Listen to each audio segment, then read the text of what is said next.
What if the person you love most sees you as nothing more than a safety net? What if every tender moment you shared was built on someone else's rejection? And what if realizing the truth didn't break you, but finally set you free? Jack Harper stood frozen in the doorway of Levi's apartment in downtown Chicago, the key still warm in his palm. Rain drummed against the tall windows, blurring the lights of the city beyond. He had come straight from the airport after a grueling work trip in Seattle, eager to surprise the man he'd been dating for 8 months. But the surprise was on him. Levi's voice drifted from the bedroom, low and intimate. "I know, babe. I miss you too. Things with Jack. It's just convenient right now. You know how it is." The words landed like a punch to the gut. Jack's duffel bag slipped from his shoulder and hit the hardwood floor with a dull thud. He didn't move. Couldn't. His heart hammered so loudly he was sure Levi would hear it over the rain. Levi continued, unaware. "He's a good guy. Steady job at the marketing firm, kind eyes, makes me laugh. But you're the one I see a future with. Once you sort things out with your ex and move back here, we'll make it official." Jack's just filling the space. Filling the space. The phrase echoed in Jack's mind as he backed slowly out the door, pulling it shut without a sound. He stood in the hallway, chest tight, the fluorescent lights buzzing overhead like angry bees. 8 months.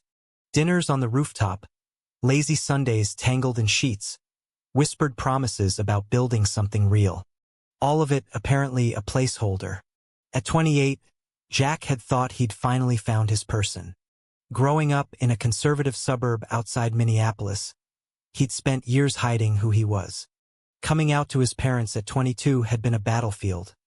Tears from his mother, stony silence from his father, and months of awkward family dinners where no one mentioned the obvious. Moving to Chicago had been his fresh start. A city big enough to breathe in, diverse enough to belong. He'd built a solid career, made friends in the local LGBTQ+ community, even volunteered at the youth center helping teens navigate their own identities. Levi had seemed like the missing piece. Tall and charismatic with dark wavy hair and a smile that could light up a room. Levi worked as a freelance photographer. They'd met at a gallery opening. Levi had complimented Jack's laugh, bought him a drink, and within weeks they were inseparable. Or so Jack believed. Now, standing in the rain-soaked street below Levi's building, Jack pulled up his hood and walked. He didn't know where, just away. The city lights reflected off puddles like broken dreams. His phone buzzed. Levi texting, "Hey, you landing soon? Can't wait to see you." Jack stared at the message until the screen went dark. That night, he crashed at his best friend Marcus's place in Wicker Park. Marcus, a burly bear of a guy who'd been out since college and ran a successful bakery, listened without judgment as Jack spilled everything over cheap whiskey. "You're not a backup plan, man," Marcus said, his voice steady. "You're the whole damn book. Levi's the one with the issues. Sounds like he's still hung up on that ex from New York." Jack nodded, but inside, doubt gnawed at him. Was he enough? Had he been too available, too eager? The old voices from his childhood whispered, "Maybe if you'd been more masculine, more successful, more something." The next morning, Jack called in sick to work. He spent hours walking along the Lake Michigan shoreline, the wind whipping his jacket. Memories flooded him. Levi's hand in his during Pride last summer. The way Levi had looked at him under the fireworks and said, "You're special, Jack."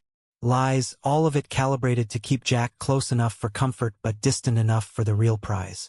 By evening, anger replaced shock. He texted Levi, "We need to talk. Tonight." They met at a quiet coffee shop in Lincoln Park, neutral ground. Levi arrived looking effortlessly handsome in a leather jacket, his expression shifting from surprise to concern when he saw Jack's face. "Babe, what's wrong? You look like hell." Jack didn't sugarcoat it. "I heard you on the phone yesterday. About me being convenient. About waiting for your ex." Levi's face paled.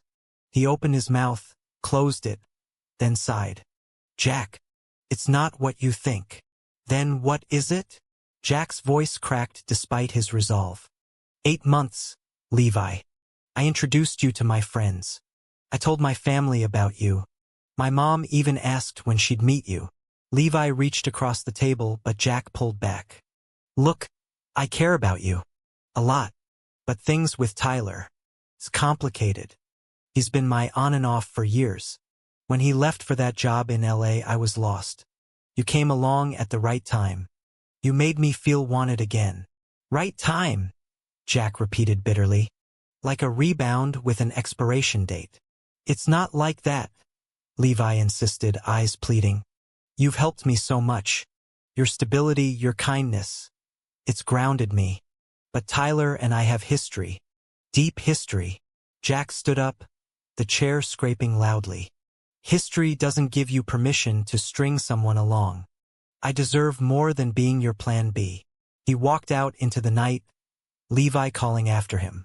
For the first time in months, Jack felt the weight lift slightly. Painful, yes, but honest. Over the next week, Jack threw himself into routines that reminded him of his worth. He hit the gym harder, joined a writing group at the community center, where he poured his feelings into short stories about unspoken desires and quiet strength. His colleagues noticed the change, subtle at first, then a new confidence in meetings. At home, he redecorated his small apartment in Andersonville, adding plants and art that reflected his journey. Bold abstracts in rainbow hues, photos of Chicago's skyline at dawn symbolizing new beginnings. But the internal storm raged. Nights brought doubts. Had he ignored red flags? Levi's vague answers about future plans. The way he'd cancel plans last minute, citing work. Jack's family called. His sister Emily, the only one fully supportive, sensed something off. You sound different, she said during their weekly video chat from her home in St. Paul. Everything okay with Levi? Jack hesitated, then told her the truth. Emily's face softened on screen. Oh, Jack, I'm so sorry. But honey, you've always been the one who gives too much. Remember when you were a kid, trying to make Dad proud by playing football even though you hated it? This is the same. You don't have to earn love by being convenient. Her words hit hard. Growing up, Jack had masked his sensitivity, his crushes on boys in class, behind sports and good grades. Coming out shattered that facade, but the fear of rejection lingered like a shadow. Meanwhile, Levi didn't give up easily.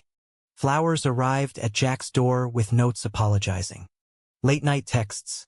I messed up. Let me make it right. Jack ignored most, but one evening, curiosity and lingering affection won.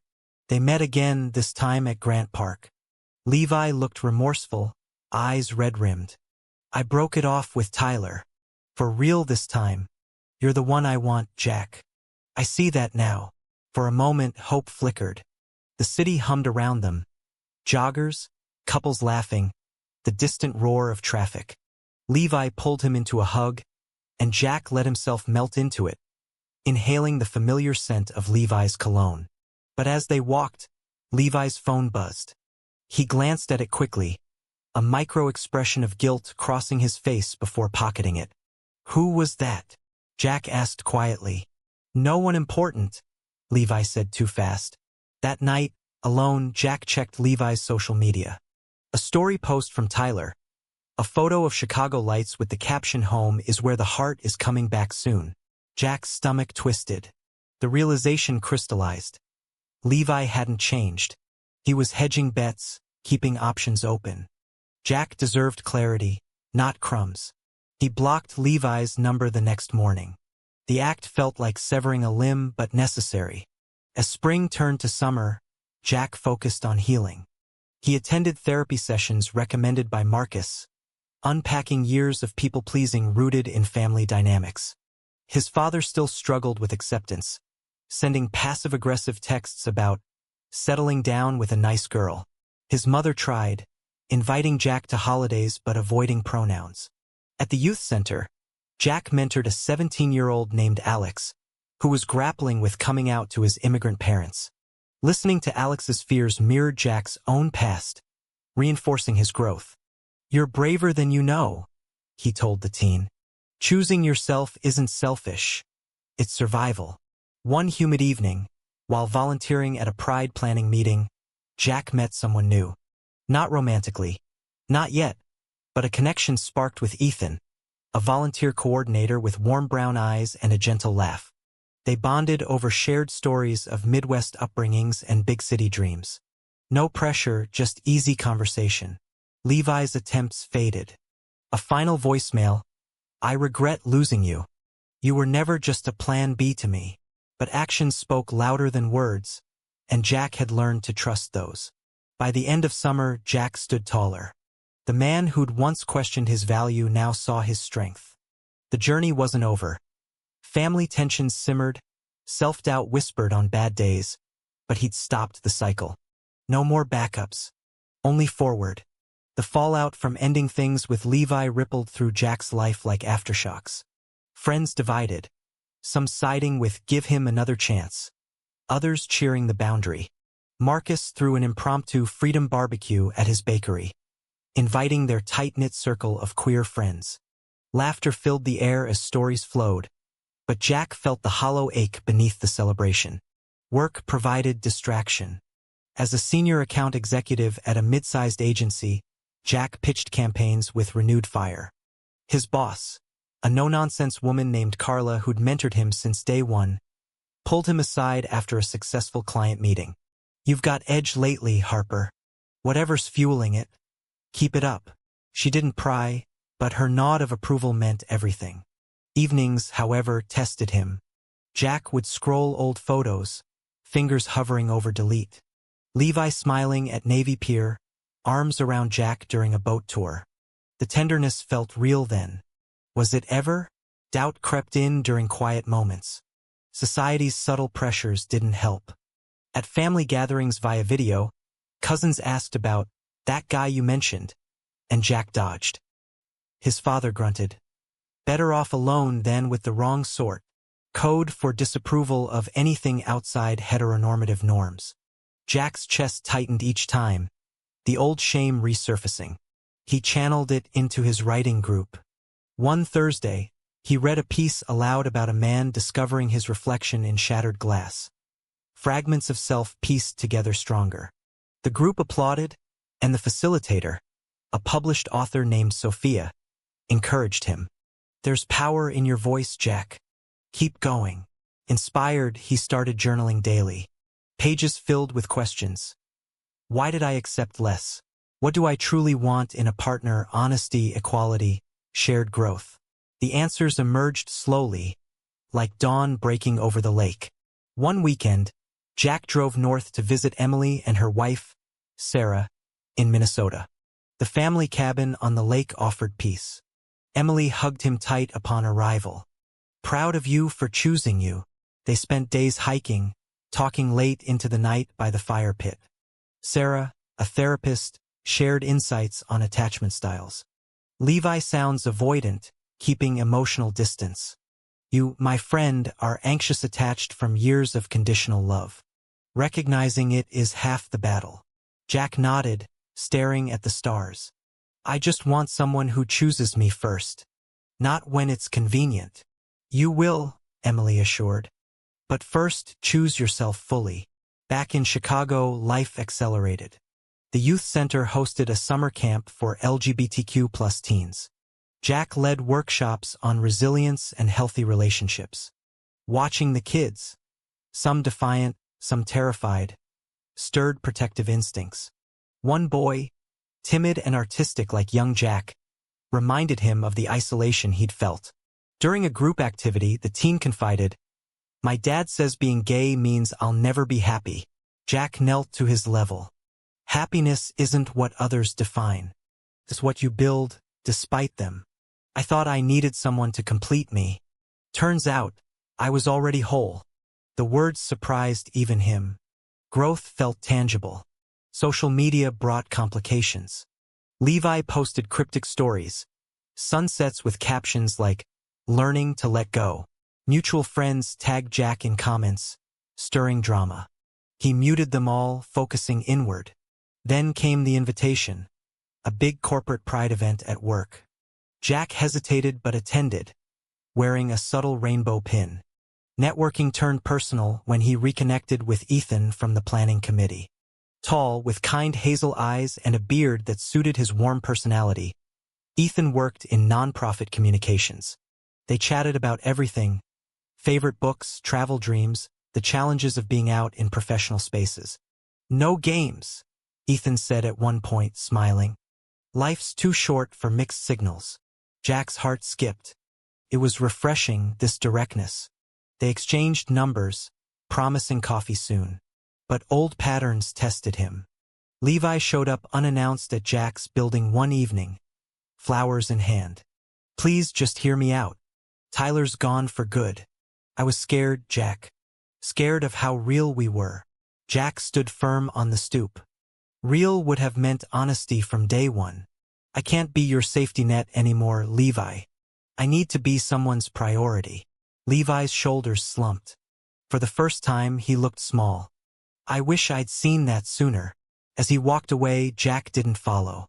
Closure tasted bittersweet, like the last sip of strong coffee. Fall arrived with crisp air and changing leaves. Jack's writing gained traction. A short story accepted by a local lit mag exploring queer identity in the Midwest. Publication brought validation, emails from readers sharing similar journeys. Therapy deepened. Sessions uncovered layers. The pressure to overcompensate in relationships to prove worth. The fear of abandonment mirroring his father's emotional distance. "You're rewriting the script," his therapist noted. "Not every connection has to fill a void." Ethan and Jack's coffee date extended into dinner, then walks along the Riverwalk. Conversations flowed effortlessly. No hidden agendas, just mutual curiosity. Ethan shared his own story. Coming out in small-town Ohio, losing friends but gaining community in Chicago. "It taught me boundaries are love letters to yourself." Jack felt seen. No rush, no ultimatums. Just presence. Yet internal conflict brewed. A work trip to New York coincided with Levi's old ex moving back. Rumors flew in group chats. Jack ignored them, but anxiety spiked. Was he truly over it? In a hotel room overlooking Manhattan, he called Marcus. "What if I sabotage this thing with Ethan because of Levi's ghost?" Marcus chuckled. "Then you'd be letting the backup win. You're the main character now, Jack. Act like it." The call grounded him. Back home, he opened up to Ethan over a picnic in Millennium Park. "I'm healing from something. Not fully there yet, but I like where this is going." Slowly, Ethan squeezed his hand. "Slow works for me, as long as it's honest."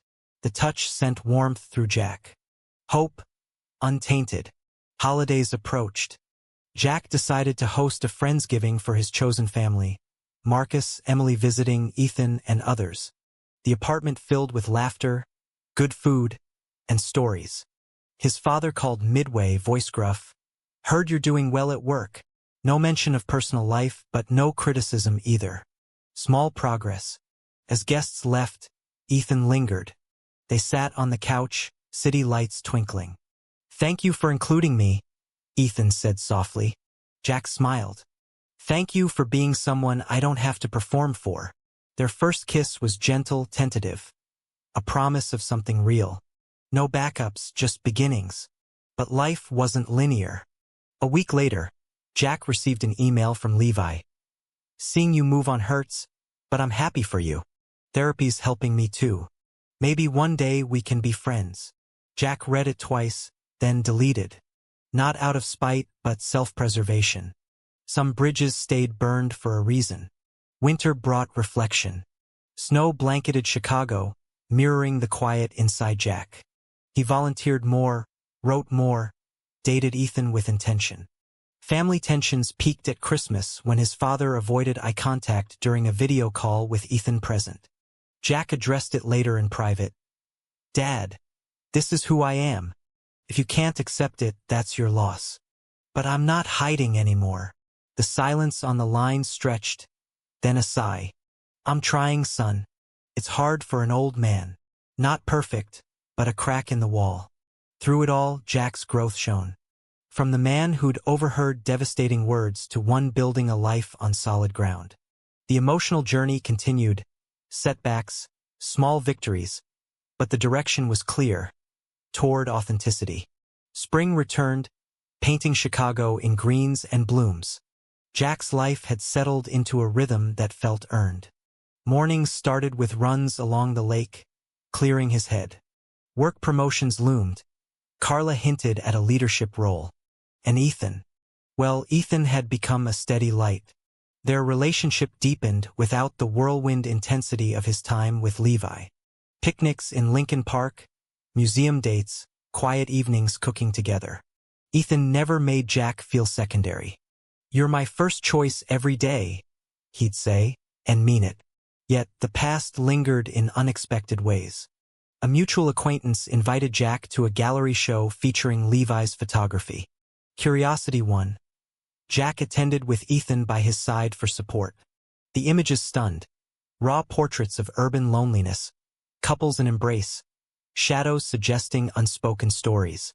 One piece titled Placeholder showed a blurred figure in the background, sharp focus on an empty chair. Jack's breath caught. Was this about him? Levi approached, looking healthier, eyes clearer. "Jack, didn't expect you." They spoke briefly in a corner. Levi apologized again, sincerely this time. "Therapy's shown me how I used people to avoid my own fears. You deserved better. I'm glad you're thriving." Jack nodded. "Me too. Take care, Levi." No fireworks, no tears. Just two men who'd shared chapters now closing the book.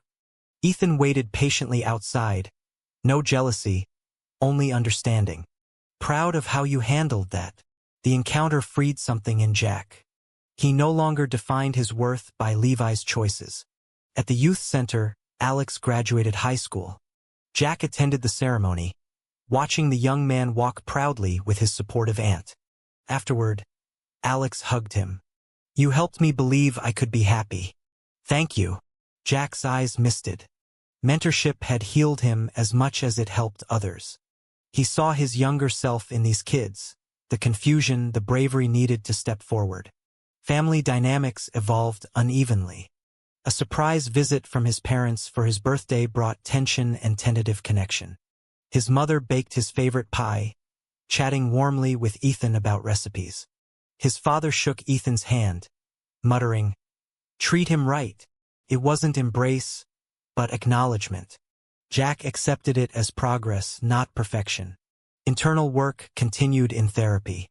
Sessions explored imposter syndrome in relationships, the voice whispering he wasn't gay enough or man enough. Jack laughed about it now with Marcus over beers. Turns out, being myself is plenty. A work crisis tested resilience. A major client pulled out last minute, threatening deadlines.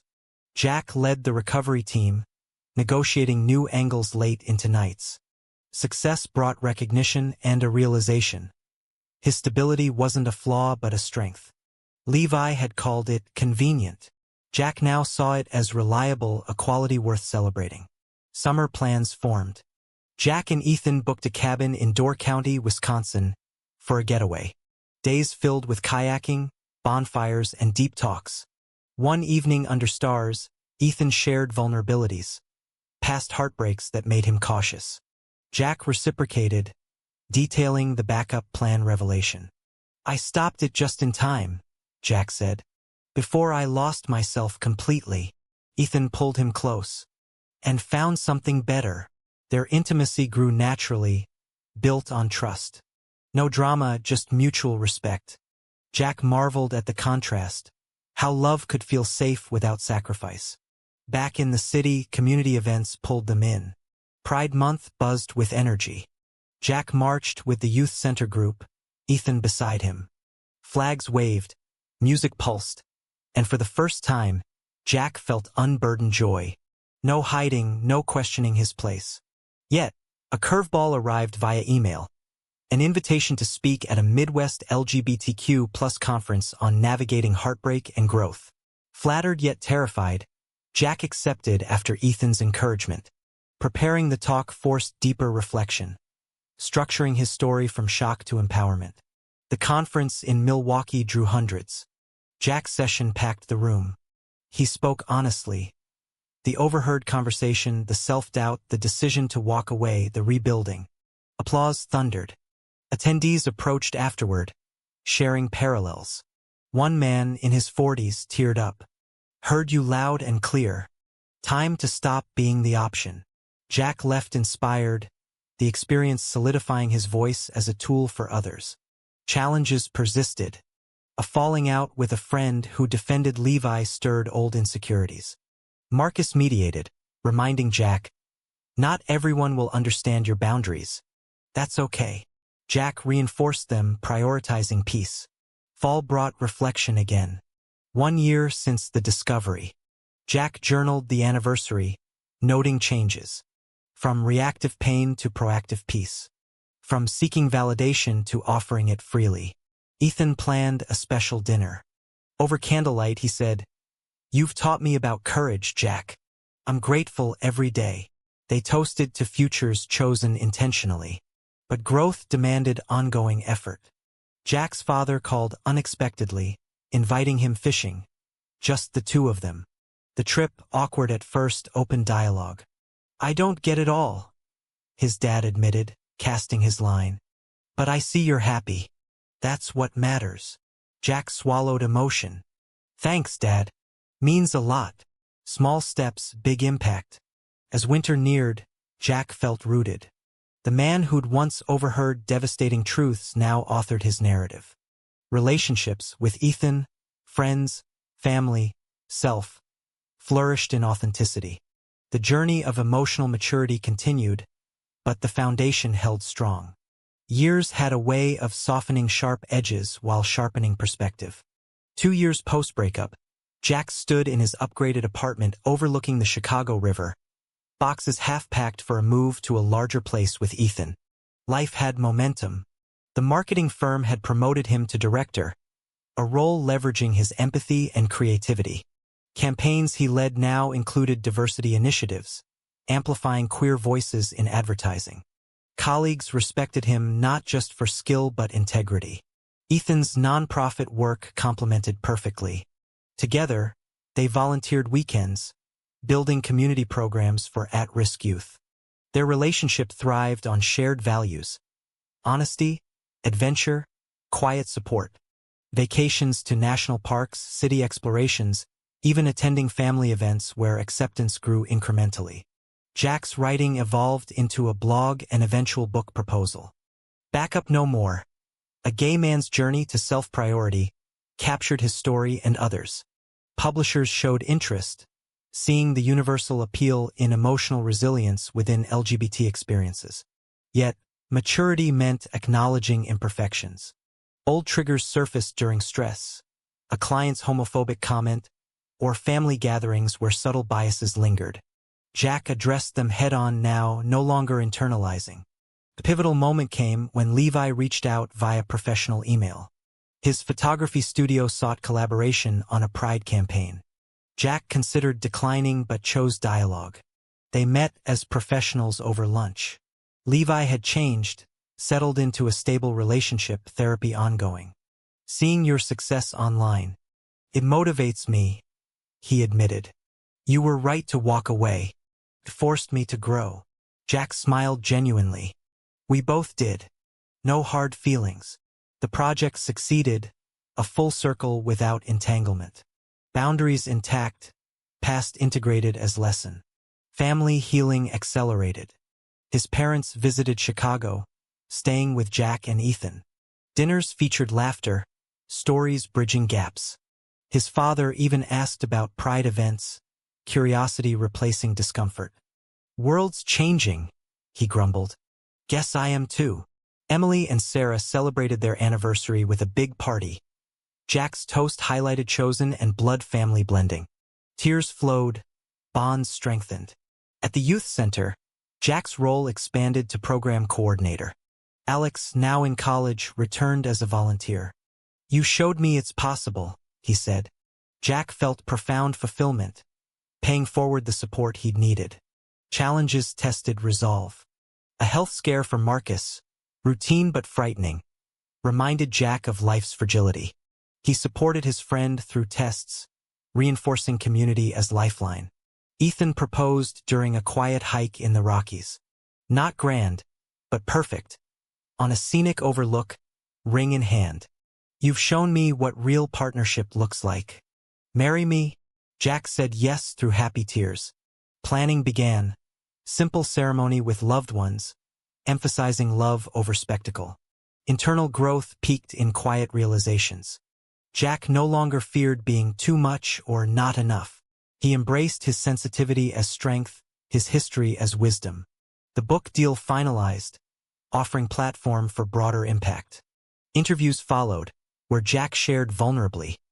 The shock of discovery, the courage to stop, the joy of rebuilding. One interview resonated deeply. A young viewer messaged, "Your story gave me strength to end my own toxic situation. Thank you." Purpose clarified. As wedding neared, reflection dominated. From the rainy night in Levi's hallway to this partner, career, community. The emotional arc complete yet ongoing. Misunderstandings with friends resolved through communication. A former ally distanced over politics. Jack chose dialogue, preserving what mattered. Hybrids of past and present wove seamlessly. Levi attended the wedding as a distant acquaintance, no drama. Jack's father walked him down the aisle symbolically, a gesture of acceptance. The ceremony, lakeside, overflowed with emotion. Vows emphasized choice, growth, unwavering support. "I choose you every day," Ethan said. Jack echoed, voice steady. Reception danced under stars, laughter echoing. Marcus's toast. "To the man who stopped settling and started soaring." Life post-wedding bloomed. Honeymoon in Italy offered romance and renewal. Back home, they settled into married life. Shared routines, dreams discussed openly. Jack's book launched to acclaim, touching countless in the LGBT community. Readings drew crowds sharing stories of similar awakenings. Yet realism grounded him. Society's pressures persisted, discrimination in subtle forms, family nuances. Jack advocated using voice for change. A new mentee at the center mirrored early struggles. Jack guided with patience born of experience. Fatherhood discussions arose. Adoption or surrogacy, they explored options, ready for next chapter. The journey, rich with conflicts and triumphs, underscored one truth. Stopping at the right moment opened doors to authentic living. Time wove the threads of Jack's life into a tapestry of resilience and connection. 3 years into marriage, he and Ethan navigated parenthood's early stages. They'd adopted a bright-eyed toddler named Milo, whose giggles filled their home with new purpose. Balancing careers, parenting, and advocacy demanded growth. Jack reduced hours to focus on family while continuing writing and mentoring. Ethan thrived in his role, their partnership a model of equity. Challenges arose naturally. Milo's questions about families sparked conversations on identity early. Jack shared age-appropriate stories of his journey, emphasizing love's many forms. Family integration deepened. Grandparents doted, his father especially softening with the child. "Never thought I'd see this," he'd say gruffly, but eyes shone. Levi's path diverged peacefully. Occasional professional overlaps reminded Jack of distance traveled without regret. Community work expanded. Jack co-founded a support group for men navigating similar relational realizations. Sessions filled with raw stories, betrayal, self-doubt, empowerment. Facilitating healed him further. The book gained traction, leading to speaking tours. Airports and stages tested stamina, but Ethan's support anchored him. "You're changing lives," he'd say via calls. Internal conflicts evolved. Occasional doubts about doing enough as a gay father in society surfaced. Therapy, now maintenance, helped reframe. A crisis hit when Marcus faced business struggles. Jack rallied friends for support, echoing the solidarity he'd received. Milo's first Pride Parade brought joy, tiny flag in hand, wonder in eyes. Jack saw legacy in the making. Misunderstandings with extended family tested patience. A relative's insensitive comment prompted calm education, not confrontation. Progress measured in dialogue. As milestones accumulated, anniversaries, promotions, Milo's milestones, Jack reflected on the initial shock. That discovery, painful catalyst, propelled him toward this full life. Friendships endured, some evolving. New bonds formed in parenting circles, diverse and enriching. The narrative of growth emphasized agency, recognizing worth, making hard choices, embracing consequences. High points balanced lows. A family vacation revealed deeper connections, laughter healing old wounds. Jack's storytelling evolved, incorporating fatherhood layers, teaching resilience, modeling authenticity. Society's landscape shifted too, with wins and ongoing fights for equality. Jack contributed quietly yet impactfully. Personal awakening culminated in gratitude. The man once a plan B, now architect of his destiny. Decades later, perspective crystallized. Jack, now in his 50s, sat on the porch of their Wisconsin lake house, watching Milo, teenager now, kayak with friends. Ethan napped inside, their life a testament to endurance. Grandchildren visits, book sequels, continued advocacy-filled days. Reflections on the pivotal night remained vivid, not with pain but appreciation. The journey, spanning cities, relationships, self, highlighted universal truths for gay men. Conflicts internal and external, choices defining paths, growth from adversity. Family reconciled fully, pride replacing past reservations. Community thrived through efforts. Levi's occasional friendly check-ins underscored mutual evolution. Jack's legacy. Stories inspiring countless to claim agency, reject lesser roles, build worthy lives. As sun set, he penned final thoughts in journal. The emotional odyssey, from discovery to fulfillment, proved transformation possible. In quiet moments, he acknowledged sacrifices, lost time, emotional labor, but celebrated rewards. Authentic love, purpose, peace. The story closed not in perfection but profound humanity. Personal reflection and lesson. Jack's journey reveals that recognizing when you're someone's backup plan isn't failure. It's the brave first step towards self-respect. In a world full of pressures and prejudices, gay men often navigate hidden emotional minefields. But stopping the cycle of settling opens doors to genuine connections and inner strength. The story teaches us to listen to that quiet voice urging honesty, to choose growth over comfort, and to build relationships rooted in mutual priority. Love thrives when we value ourselves first. No one should linger in uncertainty. The right path, though hard, leads to a life of authenticity and joy. May we all have the courage to pause, reflect, and step forward unapologetically.